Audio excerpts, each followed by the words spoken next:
Recuerdo el día en que firmé el contrato para trabajar como guardia de seguridad en una instalación secreta en medio del desierto de Arizona.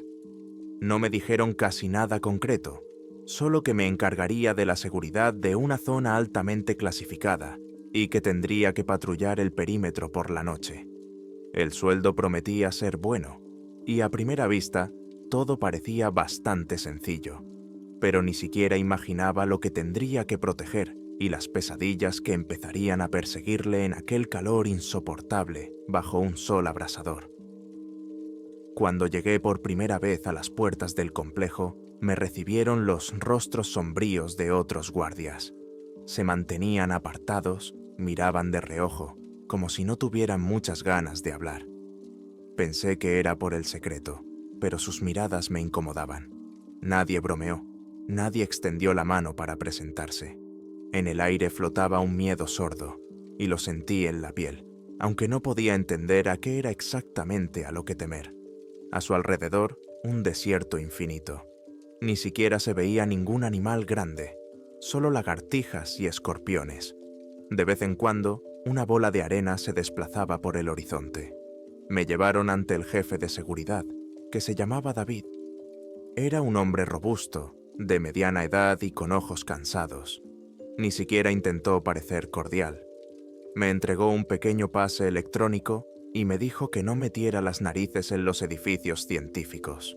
Mi tarea consistía en vigilar el perímetro exterior y entrar en el interior solo con permiso especial. En las instalaciones había un estricto orden. Había cámaras por todas partes y las puertas solo se abrían tras escanear las huellas dactilares. «Aquí todo está bajo control», dijo, «pero no haga preguntas innecesarias. Su zona es el bloque norte, turnos de noche». Asentí con cautela. ¿Por qué vigilar este lugar con tanto celo si a su alrededor solo hay un desierto que se extiende por muchos kilómetros? Por la noche, cuando me presenté para mi primer turno, el calor seguía siendo insoportable. Las estrellas sobre mi cabeza parecían especialmente brillantes y la luna bañaba con su pálida luz las vallas de alambre de púas. Hice mi ronda y escuché mis propios pasos. A veces, el silencio solo se rompía por el crujido de la radio en mi cinturón y el zumbido de los insectos. Al poco rato, me topé con un enorme hangar, rodeado por una línea adicional de vallas. En el plano figuraba como Sección D. Me dijeron que me mantuviera alejado, pero la curiosidad me devoraba por dentro. ¿Qué podría haber allí? Aparté ese pensamiento y seguí adelante. A través de las ventanas de otros edificios veía sombras de personas, quizá científicos. Hacían algo por la noche, aunque yo no entendía qué tipo de investigación llevaban a cabo en un lugar tan remoto. David me había advertido que en las instalaciones se realizaban experimentos importantes que no requerían seguridad externa. Una voz interior me susurraba que todo aquello no era tan inofensivo como parecía. Aproximadamente a las 3 de la madrugada, pasé por delante de un pequeño edificio que parecía un almacén y, de repente, oí un suave tintineo de metal en el interior. Quise comprobar si había alguien allí. Me acerqué a la puerta, pero estaba cerrada con llave. Todo quedó en silencio, como si me hubieran sentido allí. Ya me iba a marchar cuando volví a oír un extraño chirrido, muy breve, agudo, pero siniestro. Los nervios se me pusieron a 1000. Agarré la radio para informar, pero luego me avergoncé de mi cobardía. Podría haber sido simplemente el ruido de los mecanismos de ventilación. Por la mañana, cuando terminó el turno, pude acceder a mi habitación en el barracón de los guardias. Por el camino me encontré con otro novato, que se llamaba John. Era aún más reservado que yo, solo saludó con la cabeza. Su rostro tenía la expresión de alguien que no entiende muchas cosas, pero tiene miedo de preguntar. El barracón era de lo más austero. Una cama, una mesita y una estrecha ventana que daba al desierto. Mientras estaba tumbado en la cama, tratando de dormir, mi cabeza daba vueltas a las preguntas. ¿Qué ruido era ese que venía del almacén? ¿Por qué había tanta tensión entre los guardias? qué investigación secreta podían estar llevando a cabo tan lejos de la civilización. A la noche siguiente, volví a recorrer el perímetro. No se percibía ningún movimiento en el mundo exterior, salvo el soplo de la arena. Sin embargo, dentro del recinto siempre ocurría algo. Camiones de servicio se acercaban a las puertas, los científicos se asomaban desde los edificios. Observaba las vallas, pero todo el tiempo echaba miradas furtivas a la sección D, un enorme hangar rodeado de protección adicional. No me dejaban acercarme, pero noté que regularmente entraban personas vestidas con trajes blancos y que a veces pasaban pequeños coches eléctricos que transportaban cajas.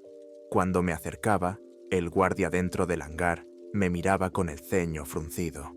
Tenía la mirada vacía y ligeramente enloquecida. Me alejaba sintiendo un miedo pegajoso. Al final de mi turno, caminaba cansado por el recinto, con la cabeza llena de conjeturas.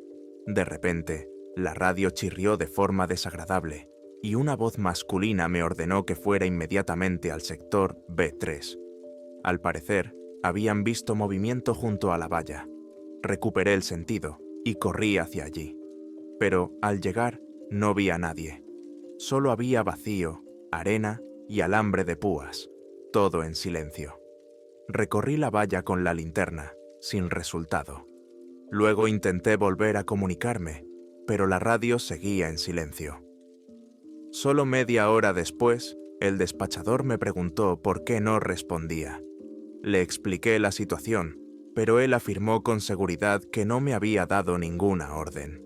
Sonó como un fallo o una broma, pero ¿por qué me pareció que había un tono metálico y autoritario en su voz? Hacia la mañana regresé al barracón. Me acosté y me dormí enseguida, pero tuve un sueño intranquilo. Como en un sueño, veía lámparas parpadeando y oía susurros que venían del desierto. «Ven a mí». Me desperté empapado en sudor frío, con la sensación de que alguien me llamaba. Podría parecer una tontería, una simple pesadilla, pero algo me decía que no eran imágenes casuales. Al día siguiente intenté hablar con David, pero él se limitó a sonreír y me dijo que las pesadillas nocturnas eran algo habitual en un lugar así. «Acostúmbrate al desierto», me espetó. Las noches se volvieron muy inquietas. Cada vez que recorría el perímetro, oía ecos de una voz en mi cabeza, como una llamada silenciosa. La radio volvió a fallar, silbando y emitiendo fragmentos de sonidos extraños. John dijo que había tenido interferencias similares, pero la mayoría de mis compañeros guardaban silencio. Notaba en sus rostros una expresión angustiada, como si supieran algo, pero evitaban hablar en voz alta. Después de varios turnos similares, se me metió en la cabeza la idea de que tal vez alguien estaba tratando de comunicarse con usted no a través de la radio, sino a través de algo más aterrador y profundo, como directamente en su mente. La quinta noche recibí una orden inusual. Me ordenaron cambiar mi ruta habitual y dirigirme a los edificios del noroeste. Allí, al parecer, se había activado la alarma debido a un fallo en el sistema de ventilación. Me dirigí hacia allí, en la penumbra. La sección estaba iluminada por luces de emergencia y por los pasillos corrían personas con batas blancas que parecían muy nerviosas. Me detuvo un empleado, pálido como un papel, y me pidió que me quedara en la entrada del laboratorio, sin dejar entrar a nadie. Me dijo que la situación estaba bajo control, que solo se necesitaba seguridad. Acepté, aunque mi curiosidad era enorme. Desde el laboratorio llegaban ruidos fuertes, como si unas máquinas enormes estuvieran golpeando o vibrando. A través de la puerta entreabierta, vi fragmentos de un extraño equipo. Cilindros macizos entrelazados con cables, como vasos orgánicos. Algo allí brillaba con un resplandor azul verdoso. Luego me pareció distinguir voces que recitaban fórmulas o frases. Parecía un ritual. Un escalofrío me recorrió la espalda. ¿Qué tenía que ver todo eso con un simple trabajo científico? Sintiendo que la curiosidad ya era insoportable, di un paso hacia la puerta, tratando de mirar dentro. Pero otro guardia, Tom, un veterano del lugar, Me agarró inmediatamente por el hombro. «No lo haga», me dijo con rudeza. «No debe ver eso». Su rostro estaba desfigurado por el miedo. Sacudió la cabeza, como si supiera que, al mirar allí, yo mismo estaba firmando mi sentencia. No discutí. Tenía la sensación de que me había salvado de algo terrible. Al día siguiente, en el barracón, me encontré con un médico llamado Rafael. Era uno de los pocos científicos que a veces nos visitaban. Parecía un hombre inteligente, con mirada cansada, pero más tranquilo que los demás. Me preguntó si había notado algo extraño en los ruidos de la noche. Le respondí que había oído algún ruido. El doctor asintió brevemente y añadió que el objeto estaba empezando a mostrar actividad, transmitiendo impulsos en la banda de radio. Se me heló el corazón. Eso significaba que las voces de la radio no eran de personas. Le pregunté qué era ese objeto, pero Rafael se detuvo de repente, como si se arrepintiera de haber dicho algo más de la cuenta, y se apresuró a retirarse. Esa misma noche me tocó hacer guardia junto a la sección D. Estaba de pie junto a la puerta exterior, con el alma en un puño por la tensión. El hangar se alzaba como una gigantesca caja de hierro sin ventanas. Solo sobresalían unas antenas y un radar en forma de cúpula. El viento me lanzaba arena. La sensación de aislamiento total me invadía por oleadas. Con el borde de la oreja, oía un zumbido imperceptible, como si en algún lugar dentro de esa estructura funcionara una instalación colosal. Pero eso no era lo que me asustaba. El miedo venía de algún lugar dentro de mí, como si la presencia de alguien me estuviera devorando. Después de un par de horas, me puse completamente nervioso. Me parecía que alguien me miraba a través del metal. Entonces, pensamientos ajenos comenzaron a invadir mi mente. Era como si una voz extraña vibrara dentro de mi cerebro, susurrando: «¿Por qué ha venido aquí? Le necesito». Las palabras sonaban bajas, pero claras. Retrocedí, con el corazón latiendo con fuerza, y miré a mi alrededor. No había nadie cerca, pero ese susurro seguía resonando como un eco. «Acéptame. Ábrete». Agarré la radio. Exhalé en el micrófono, tratando de llamar a David, pero no oí nada más que un crujido. Se me puso la piel de gallina. Parecía que eso estaba silenciando la comunicación a propósito. Al amanecer, llegué al barracón en estado semiconsciente. Me tumbé sin quitarme el uniforme y caí en un sueño profundo. Tuve pesadillas sobre una especie de ser oscuro encerrado en un sarcófago metálico. Me tendí a sus manos fantasmales y repetía las mismas palabras. «¿Por qué has venido? Te veo». Me desperté gritando, y fuera era mediodía y hacía un calor polvoriento. Me dolía la cabeza como si hubiera estado en un interrogatorio. Al verme en ese estado, John se limitó a asentir en silencio, como diciendo que no era el único. Pero nadie podía hacer nada. Al día siguiente me ordenaron que me presentara ante la dirección para recibir instrucciones. En una pequeña oficina me recibió un oficial que se presentó como Richard. Me miró con el ceño fruncido y me preguntó si había oído señales extrañas. No mentí. Le dije que a veces oía algo en la radio y que también oía susurros en mi cabeza. No mostró sorpresa. Solo dijo: «Tiene que estar atento a eso, pero no le diga nada a nadie. Son interferencias falsas, ¿entendido? No vamos a crear pánico». Sentí que intentaban obligarme a callar. Pregunté qué era el objeto que estábamos protegiendo. Richard se levantó y me amenazó con que me despedirían por infringir las normas. Comprendí que allí nadie quería saber la verdad, o tal vez ellos mismos temían lo que ocultaban. Esa noche, mi turno comenzó con una espeluznante sensación de que ya no controlaba mi cuerpo. Caminaba junto a la valla y de vez en cuando oía fragmentos de pensamientos ajenos en mi cabeza. En un instante vi cómo se encendían las luces internas de la sección D, y en mi mente apareció la imagen de un gigantesco corazón de otro mundo que latía lenta y pesadamente. De repente salí de mi estupor y me di cuenta de que no estaba siguiendo la ruta. Me encontraba en una esquina del recinto donde no debía estar. Miré la radio. Todo estaba en silencio. Era como si estuviera hipnotizado. Algo ajeno a mí me empujaba hacia algún lugar. Me obligué a volver a la ruta habitual, pero en algún momento noté un movimiento apenas perceptible. Parecía que una sombra se había movido junto a la pared del hangar.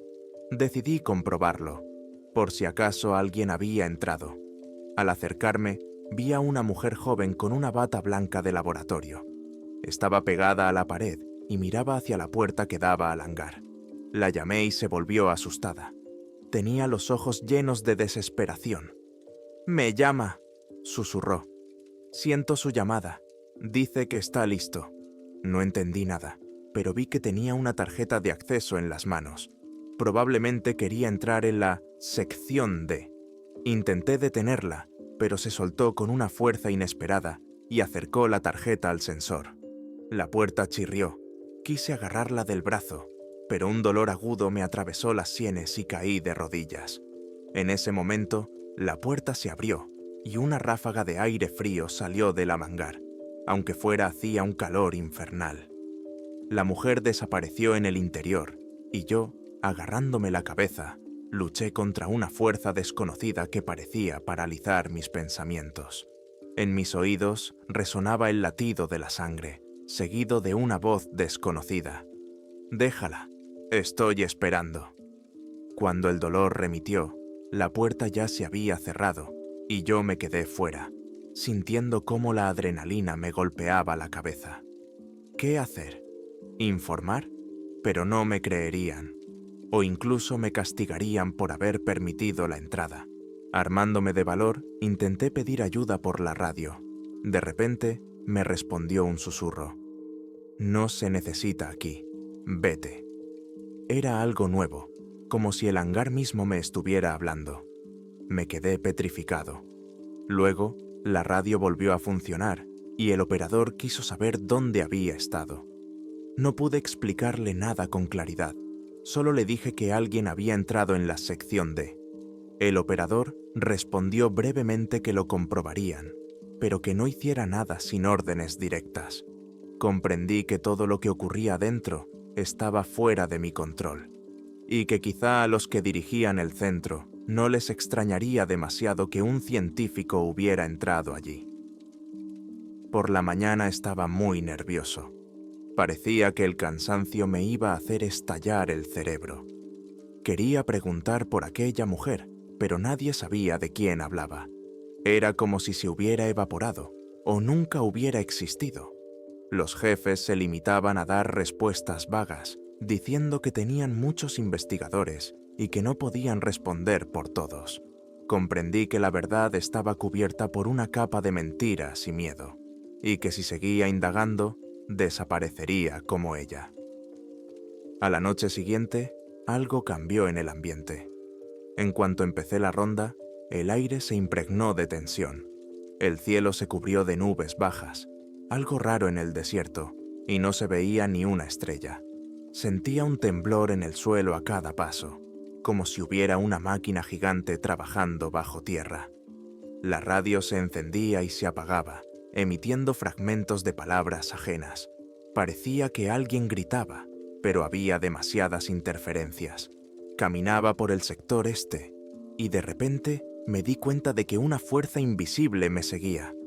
No eran personas con cámaras, era más bien algo dentro de mí que sentía una presencia extraña, como cuando sienten que alguien les mira a la espalda. Hacia medianoche, una fuerte sacudida recorrió la tierra, como si fuera un terremoto. Los focos de las torres parpadearon. Sentí que el corazón se me paraba. Luego todo se calmó, como si nada hubiera pasado. Por la radio dijeron: todos los guardias permanezcan en sus puestos, sobrecarga temporal de los sistemas, que no cunda el pánico. Quería, como los demás, quedarme quieto, pero en mi cabeza resonaba una voz: entra, ábreme. Parecía que una voluntad destructiva se apoderaba de mí desde el hangar. Apreté los puños, tratando de resistirme. Un segundo después, de la sección D, salieron extraños destellos de luz. no blancos ni amarillos, sino azul verdosos, como auroras boreales arrancadas del cielo y colocadas en el metal. Todo mi ser me decía que allí estaba sucediendo algo inimaginable. Los guardias que nos rodeaban parecían no verlo o hacían como si no lo vieran. Seguían de pie, mirando fijamente al vacío. Comprendí que era el único que aún intentaba resistirse. Los demás, seguramente, habían cerrado los ojos a la verdad hacía tiempo y se deslizaban en un terrible estupor. No pude soportarlo. Corrí hacia el hangar, decidiendo que era mejor morir, pero saber la verdad. Las puertas estaban cerradas, pero a la izquierda había una entrada de emergencia, la misma por la que había entrado la científica. Introduje mi pase en el panel, esperando que no me dejara pasar. Pero, para mi sorpresa, la puerta se abrió. Dentro hacía un frío intenso que calaba hasta los huesos. Entré en un gran pasillo iluminado por la tenue luz de las lámparas de emergencia. Avancé con cautela, con la linterna en ristre, aunque su luz parecía insignificante en comparación con el destello azul verdoso que brotaba del fondo del pasillo. En el suelo había huellas húmedas, como si alguien hubiera pasado descalzo, dejando tras de sí un líquido, tal vez agua o mucosidad. Se extendían hacia unas puertas macizas con la inscripción Almacén. De allí provenía un zumbido similar al latido de un corazón gigante. Toqué la puerta, pero no cedió. Sin embargo, en la pared se veía un panel de control con indicadores verdes parpadeantes. Me temblaban los dedos mientras introducía mi código y en mi cabeza resonaba: «Detente o cambiarás tu vida para siempre». Sin embargo, pulsé el botón de desbloqueo. La puerta se abrió lentamente. Una ráfaga de aire helado me golpeó en la cara, y en el interior se abrió una amplia sala con un techo muy alto. En el centro se elevaba una extraña estructura, como una cápsula gigante de forma cilíndrica, rodeada por un anillo de generadores. Todo el equipo emitía una luz pulsante. A su alrededor corrían miles de cables, parecidos a vasos, y con cada latido salían de la cápsula ondas de un resplandor azul verdoso. Cerca, en el suelo, vi una tarjeta rota con la foto de la mujer que había visto por la noche. Me invadió un escalofrío. Eso significaba que había llegado hasta allí. Pero, ¿dónde estaba ahora? Di otro paso y de repente oí una voz. Primero en mi cabeza y luego en el espacio, como un rugido acústico. «¡Ha venido!». Un escalofrío recorrió el suelo, y por un instante la luz de la sala se atenuó para volver a encenderse con más intensidad. Me pareció que la cápsula se movía ligeramente, o tal vez era una ilusión óptica. Miré con atención. La superficie del cilindro era semitransparente. Detrás de ella se arremolinaba un vapor blanquecino, y en la profundidad se adivinaban las siluetas de algo enorme, parecido a un ovillo de nervios desnudos o raíces. Mi cerebro se negaba a creer en la realidad. «¿Qué? ¿Usted?», susurré, aunque no esperaba respuesta. Pero la respuesta sonó como un trueno. «Soy parte de su mundo y su pesadilla». El sonido no era humano, surgía directamente de mí, como si los impulsos nerviosos fueran directamente al cerebro. Un temblor en todo el cuerpo me hizo tambalearme. La voz continuó. «Me encontraron, me ataron, me guardan aquí, pero se acerca el momento. Estoy empezando a despertar». Intenté desesperadamente comprender lo que estaba pasando. Ahí estaba, la criatura que protegíamos. Y no era un ser sin cerebro, era inteligente, capaz de comunicarse. De repente, un cúmulo de luz nebulosa salió disparado de la cápsula y describió un círculo. Los generadores se encendieron, como si lucharan contra él, y entonces la criatura gritó. A su alrededor, los sistemas de energía aullaban, el suelo temblaba, parecía que en cualquier momento se produciría una explosión. La criatura gemía en mi cabeza. «Me están torturando, estudiando. Esperaba a alguien que pudiera ayudarme a liberarme». Esas palabras resonaban en mi interior, provocándome una sensación de lástima, aunque no entendía del todo si era correcto. Cualquier víctima despierta compasión, pero aquí había algo tan extraño que su libertad podía significar el fin de todo. Comprendí que los científicos tenían bajo llave algo capaz de entrar en contacto. Probablemente emitía señales que nuestro equipo interceptaba y nosotros, los guardias, solo oíamos interferencias. Recordé aquellas palabras rituales, casi chamánicas, en el laboratorio. Quizá intentaban obtener conocimientos de ese ser, realizar experimentos. Entonces, ¿para qué servían los generadores? Quizá para contenerlo. Pero, ¿y si esa cosa se escapaba? Mientras me aferraba a mis miserables pensamientos, la criatura me decía: «Usted es la clave. Usted puede apagar esos generadores. Detenga este dolor». No tuve tiempo de responder. 2 empleados vestidos con trajes blancos entraron en la sala y me vieron. Sin darme tiempo a reaccionar, me agarraron por los brazos. Se oyó un aullido furioso de la criatura que hizo vibrar el aire. Uno de los científicos gritó que no se permitía la entrada a personas ajenas, mientras otro intentaba pulsar el botón de alarma de la pared. Pero entonces la cápsula del centro de la sala se llenó de destellos. De su superficie transparente brotó una especie de nube de aire eléctrico. Envolvió a los científicos, que cayeron al suelo como muñecos de trapo. Solo tuve tiempo de apartarme. Entonces, una voz sonó más fuerte. «Todos ustedes me han torturado durante demasiado tiempo». Observé cómo la criatura dentro de la cápsula se retorcía, tratando de romper la cubierta. Los generadores crepitaban, lanzando chispas. Parecía que el equipo estaba a punto de colapsar. Y entonces oí un crujido en mis auriculares. Era una comunicación general. «A todos los que estén en la sala, abandonen la zona inmediatamente. Se está produciendo una descarga crítica». Al parecer, los científicos se dieron cuenta de que ya no podían contener a la criatura y activaron el procedimiento de emergencia. Tenía que huir. Pero vi cuerpos sin vida en el suelo. Mi mirada se posó en la consola que había quedado intacta. Probablemente allí se pudiera apagar todo. Si lo hacía, la criatura quedaría libre. Si no lo apagaba, podría haber una explosión y todo lo vivo a su alrededor se quemaría. En mi cabeza resonaba: «Sálvenos a los dos». Las palabras de la criatura sonaban convincentes, aunque silenciosas. Sin embargo, todo mi ser sabía que se trataba de una fuerza desconocida y peligrosa. Su libertad podría hacer temblar al mundo. Pero dejarlo en cautiverio, la difícil decisión me consumía. Al final, me lancé hacia el panel de control, tratando de hacer algo para estabilizar la situación. En la pantalla se veía un caos de indicadores. Las señales de alarma parpadeaban. Todo el sistema crepitaba. Mi corazón latía con fuerza y puse en marcha el procedimiento de localización. Esto significaba suministrar energía adicional al circuito de refrigeración para que la cápsula permaneciera hermética.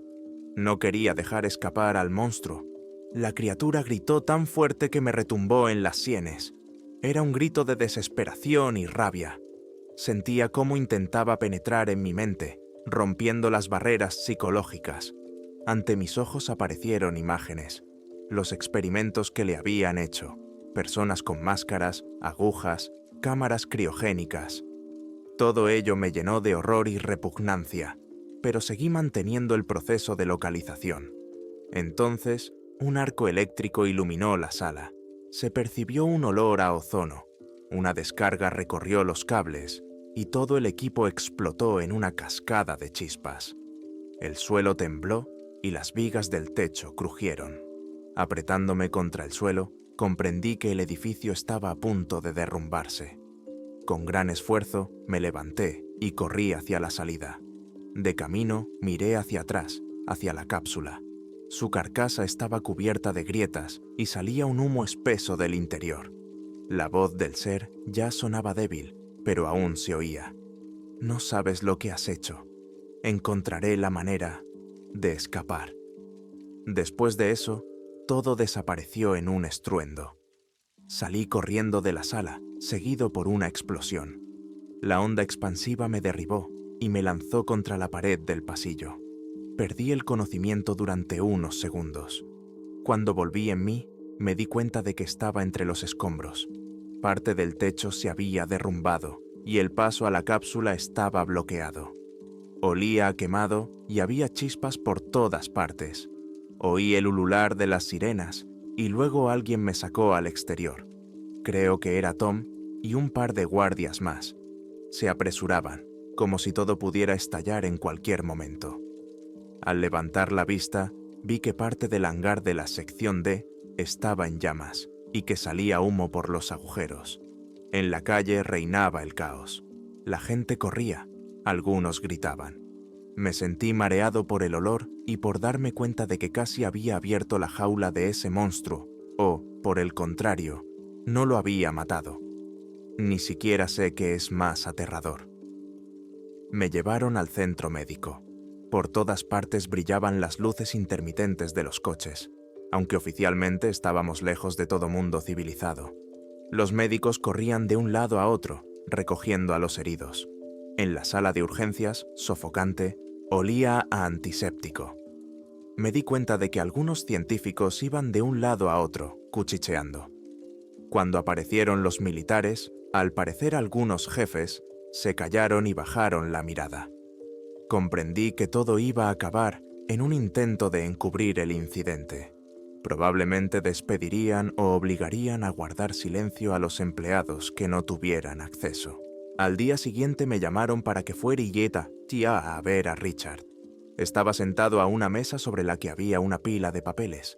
Me dijo con tono frío: «Ha habido un accidente.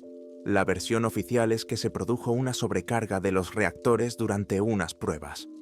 Firme el documento de confidencialidad».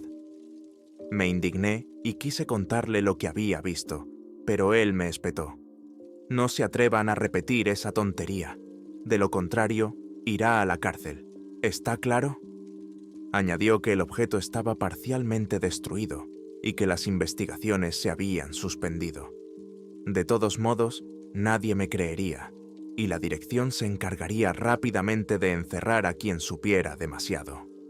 Me quedé callado, sabiendo que era impotente. Desde entonces, no volví a hablar con nadie del personal, excepto con John, que estaba asustado y tampoco quería problemas. Decidimos que era mejor irnos, ya que el objeto estaba en proceso de reorganización. Presenté mi renuncia. Richard la aceptó, deseándonos que no dijéramos nada de más, y por extraño que parezca, nos dio una indemnización decente. Evidentemente, para que mantuviéramos la boca cerrada. Al marcharme, eché una última mirada a la sección D, medio quemada. Una nube de humo negro se cernía sobre el edificio. Quizás la criatura murió en ese incendio, o quedó en las profundidades, atrapada bajo los escombros de hormigón, herida y enfurecida. Pasaron las semanas y regresé a la tranquila ciudad, tratando de olvidar las pesadillas. Pero no lo conseguí. Las noches dejaron de ser tranquilas, porque en sueños sigo oyendo esa voz. Me llama, me reprocha, me dice que lo he traicionado. A veces sueño que la cápsula se abre y de ella sale una oscuridad aterradora que lo llena todo, penetrando en mis pulmones y en mi mente. Me despierto sudando y tardo mucho en recuperarme. Hace poco me llamó John y me dijo en voz baja que había tenido el mismo sueño. Es más, cada pocas noches, las luces de su apartamento empiezan a parpadear inesperadamente y se oye el mismo susurro en la radio. No lo he olvidado. Cada frase me hiela el corazón. John dice que tiene miedo de volverse loco. No estamos seguros de si realmente se trata de un eco procedente de algún lugar del desierto o si son nuestras mentes culpables las que producen alucinaciones. He intentado averiguar algo sobre el objeto. Quizá haya comenzado una limpieza a gran escala o lo hayan cerrado por completo, pero toda la información ha desaparecido. David, el jefe de seguridad, ha desaparecido. El teléfono no responde. Rafael, el científico, también ha desaparecido del radar. Parece como si hubieran borrado de la realidad a todas las personas relacionadas con ese lugar. O quizás sigan allí, tapando el agujero por el que se escapa esa criatura enloquecida. Y yo sigo viviendo, si es que se puede llamar vida. Todo el día me rondan por la cabeza pensamientos sobre lo que podría haber hecho de otra manera. Quizás debería haber apagado los generadores y acabar con todo. O, al contrario, haber huido antes, sin exponerme a tal locura. Ya no hay nada que arreglar. A veces escucho el susurro del viento fuera de la ventana y me parece oír esa misma voz. Saldré, como si estuviera esperando el momento adecuado para aparecer en mi mundo cotidiano. Una noche encendí una vieja radio, buscando emisoras con la esperanza de distraerme. Pero en lugar de música, oí las interferencias habituales. A través del crujido y el silbido, de repente se oyó un susurro quejumbroso. Casi me paralizó. «Usted me oye». Era la misma voz odiosa, sin emoción, pero con una sutil burla, como si me considerara una propiedad que algún día recuperaría. En ese instante, sentí un miedo animal. Arranqué el enchufe de la toma, pero el receptor siguió haciendo ruido durante un par de segundos y luego soltó una risita. Es inútil.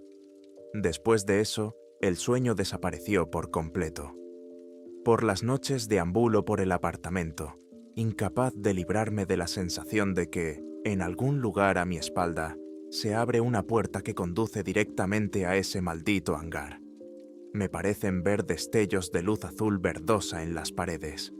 Estoy seguro de que son ecos de ese mismo ser que se abre paso en mi mente.